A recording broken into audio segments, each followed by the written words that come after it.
Comment ajoute-t-on un champ tout simple sur un compte, par exemple? On va sur notre compte et on voit qu'on aimerait pouvoir mettre l'origine. Comment est-ce qu'on a connu ce compte-là?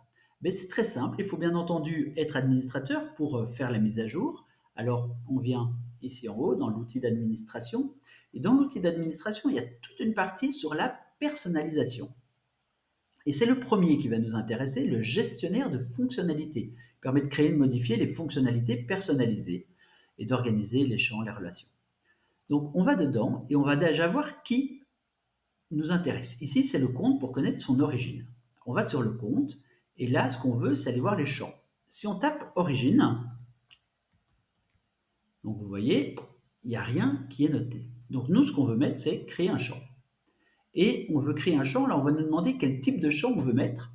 Et là c'est un peu si-ou, il faut aller rechercher un champ de type phrase.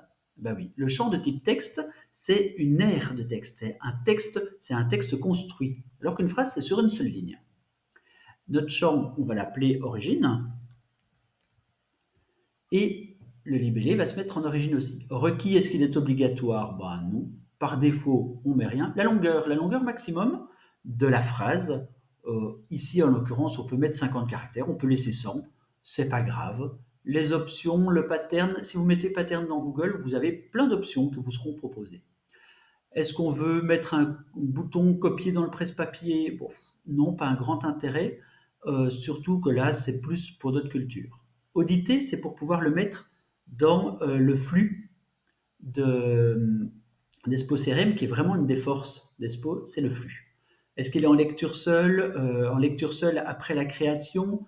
Est-ce que c'est des données personnelles? Ça, c'est pour le RGPD. Est-ce qu'on désactive la modification en ligne? Ben non, parce que potentiellement ça peut un peu évoluer, mais on peut mettre une question qui va nous aider à le retrouver. Où a-t-on rencontré ce compte? Voilà, on peut l'avoir rencontré dans un salon, on peut l'avoir rencontré suite à l'achat d'un fichier, on peut l'avoir rencontré sur Internet, plein d'endroits. On le sauvegarde.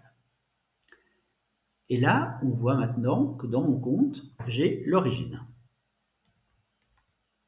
On voit qu'il est là. Maintenant, ce que je veux faire, c'est l'ajouter dans ma disposition d'écran. Je vais l'ajouter dans mon écran. Donc, je vais sur disposition d'écran et là, il faut aller rechercher détails. Détails, on voit que notre écran est construit ici, on le reconnaît et on va aller l'ajouter ici, à côté du type, de l'industrie, on va aller mettre l'origine. En fait, là, simplement, du drag and drop, du glisser-déposer. On le prend, on vient le mettre. On est limité en nombre de colonnes. On peut en avoir une, deux, trois, quatre, pas plus, ce qui est déjà beaucoup. S'il y en a une de trop, on la supprime. Si on veut mettre l'origine sur une nouvelle ligne, on peut la déplacer. Si on veut que ça prenne toute la ligne, on met une seule ligne. Vous voyez, c'est un tableau, c'est très facile d'accès. Moi, clairement, je trouve que c'est là sa meilleure place. Je vais supprimer là parce qu'il ne va pas aimer. Il est revenu ici normalement. Il est là. Hop, glisser, déposer, envoyer, sauvegarder. Je vais dans mes comptes. Je vais prendre celui-ci par exemple. Ah mince.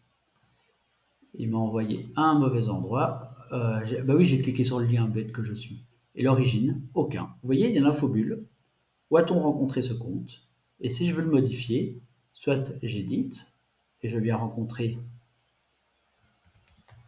salon foire commerciale et on met ce que l'on veut.